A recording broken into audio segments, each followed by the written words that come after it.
Bem-vindos, ouvintes, a mais um mergulho profundo aqui no The Deep Dive. Hoje a gente vai explorar o mundo misterioso do xamanismo, com o renomado Mircea Eliade e seu livro Jamanismo, Técnicas Arcaicas de Êxtase, como nosso guia. Preparem-se para desvendar os segredos ancestrais, aqueles que transitam entre os mundos visível e invisível. É fascinante como a Eliade nos leva a uma jornada global, explorando as práticas xamânicas de diversas culturas e desvendando os fios que conectam essas tradições espirituais, né? Através da obra dele, a gente pode entender como a humanidade, ao longo da história, buscou se conectar com o reino do sobrenatural. É como se a gente estivesse desvendando o código ancestral da espiritualidade humana, Isso. não é? Mas me diz, quem são esses xamãs? Que papel eles desempenham em suas comunidades? O xamã é um intermediário, uma ponte entre o mundo material e o espiritual. Eles se comunicam com espíritos, entram em estados alterados de consciência, a êxtase que o título do livro menciona, e atuam como curandeiros, adivinhos e guias para seu povo. Imagine uma pessoa que consegue navegar entre as dimensões, trazendo conhecimento e cura para sua comunidade. Que responsabilidade, hein? Mas como alguém se torna um xamã? É uma escolha ou um chamado? Em muitas culturas, o xamã não escolhe esse caminho, ele é escolhido pelos espíritos. Caramba! E essa escolha muitas vezes se manifesta de formas intensas. Eliade descreve experiências como sonhos vívidos com espíritos, doenças graves e até mesmo encontros com fenômenos naturais, Nossa. poderosos que marcam o indivíduo como um escolhido. Eu lembro de ter lido sobre xamãs que escalam uma árvore do mundo simbólica para receber conhecimento do divino. É como se eles estivessem buscando uma conexão direta com a fonte da sabedoria, né? Exatamente. É uma busca por transcender os limites da percepção humana comum e se conectar com o reino espiritual, né? Sim. E essa jornada não é fácil. Muitos xamãs passam por provas e tribulações que testam sua resiliência física e espiritual. Falando em desafios, Eliade menciona o desmembramento simbólico como parte da iniciação de alguns xamãs. É uma imagem bastante forte, né? Com certeza. Imagine passar por uma experiência em que seu corpo é desmembrado e remontado pelos espíritos. Nossa. É uma metáfora poderosa para a transformação radical que o xamã enfrenta. Sim. É como se ele morresse para sua antiga identidade e renascesse para uma nova vida imbuído de poder espiritual. É como uma jornada de autoconhecimento levada ao extremo com a desconstrução do ego para abrir espaço para uma nova consciência. Mas diz, depois de passar por tudo isso, que tipo de poderes o xamã adquire? Que ferramentas ele usa para navegar entre os mundos? O xamã desenvolve uma série de habilidades e utiliza ferramentas que o auxiliam em sua jornada.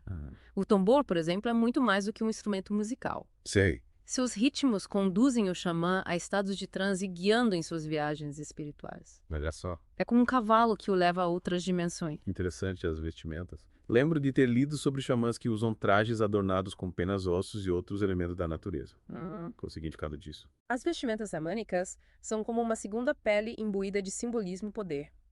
Cada elemento tem um significado, conectando o xamã aos espíritos, animais e forças com as quais ele interage.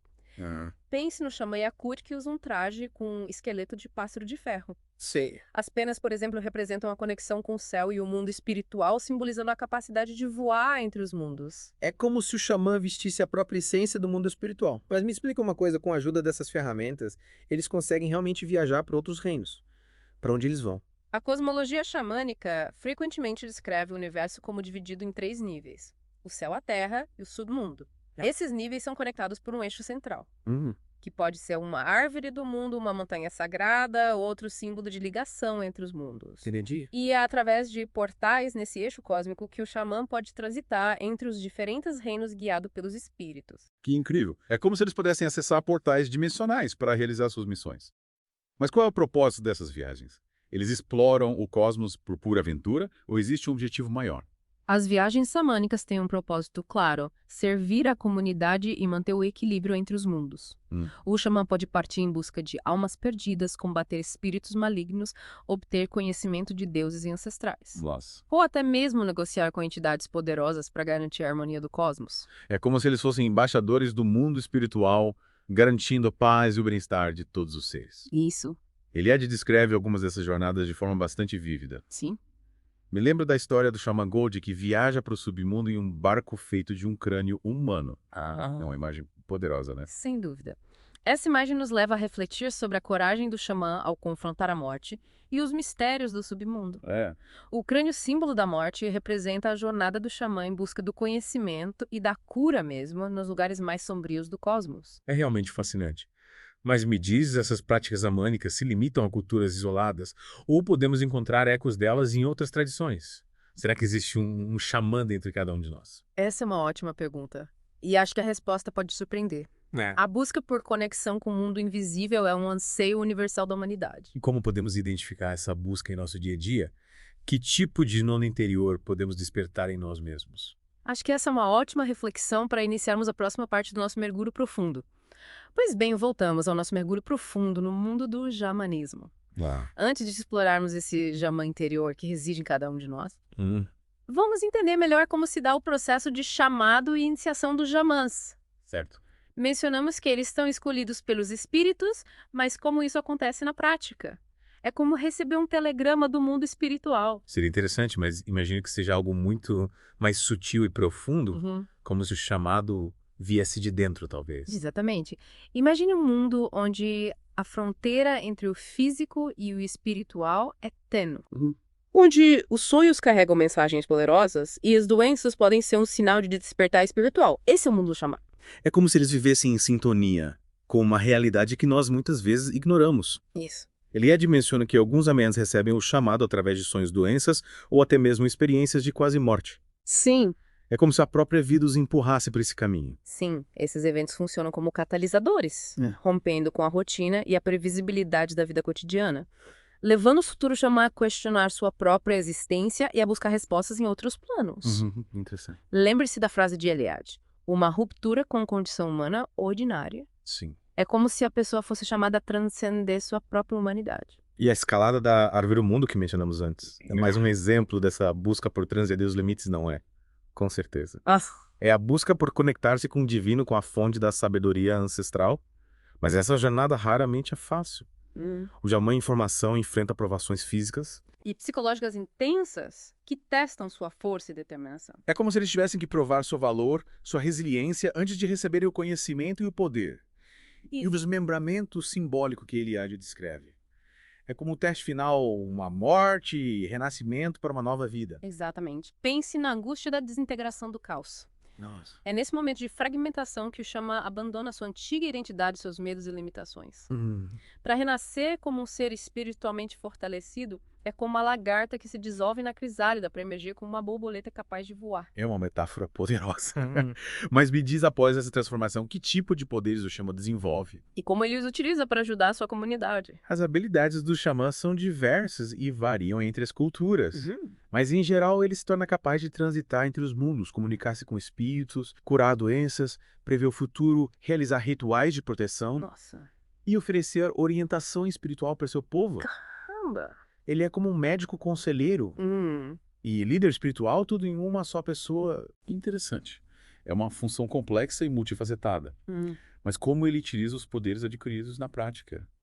Como funciona, por exemplo, uma sessão de cura xamânica. Imagine uma pessoa que está doente. O xamã em transe pode realizar uma viagem ao mundo espiritual para identificar a causa da doença. Sim. Talvez seja uma alma perdida, um espírito maligno ou um desequilíbrio energético. Ele negocia com as entidades espirituais para restaurar a saúde do paciente. Só como se ele fosse um diplomata do mundo espiritual, negociando a cura e o bem-estar. E as ferramentas que ele utiliza como tambor e as vestimentas também desempenham um papel importante nesse processo. Com certeza. O tambor com seus ritmos hipnóticos auxilia o xamã a entrar em transe e a viajar para outras dimensões. As vestimentas imbuídas de simbolismo e poder o conectam com as forças espirituais que ele invoca durante seus rituais. E as plantas psicoativas que alguns xamãs utilizam. Lembro de ter lido sobre isso o Eliade. Sim. Qual a função delas? Em algumas culturas, as plantas de poder são utilizadas para facilitar a entrada em estados alterados de consciência, permitindo ao xamã acessar a realidade além do alcance da mente comum. Sim. É como se elas abrissem portais para outras dimensões, expandindo a percepção e a consciência. Mas o uso dessas plantas não é perigoso. É importante ressaltar que o uso de plantas psicoativas no contexto xamânico é cercado de cuidados e respeito. Elas são consideradas sagradas e utilizadas com um propósito espiritual sempre sob a orientação de um xamã experiente. Compreendo. É como se fossem ferramentas poderosas que exigem conhecimento e responsabilidade para serem utilizadas com segurança.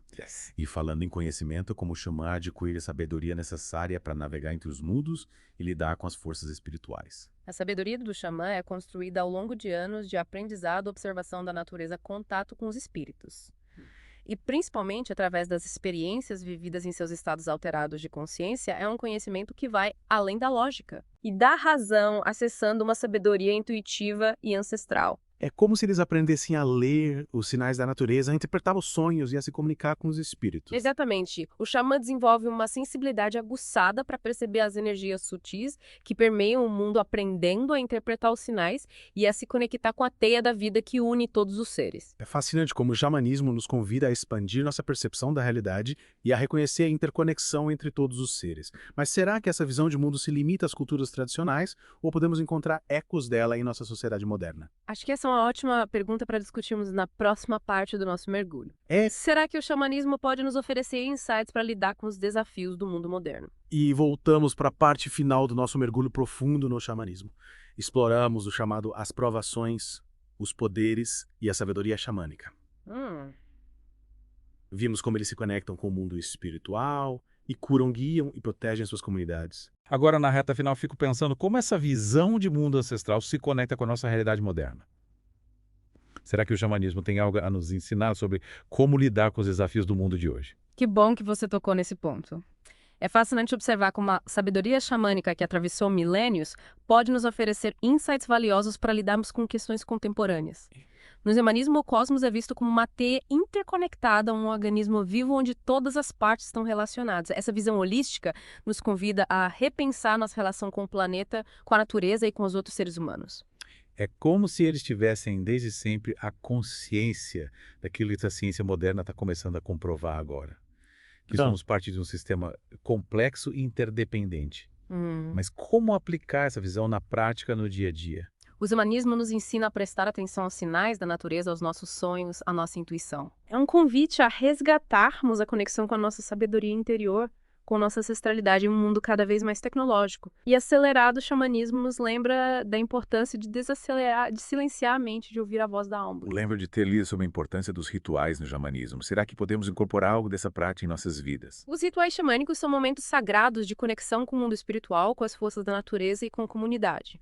Eles nos ajudam a ressignificar momentos importantes da vida, a celebrar a vida e a lidar com a morte, a agradecer pelas bênçãos recebidas e a pedir auxílio para superar desafios.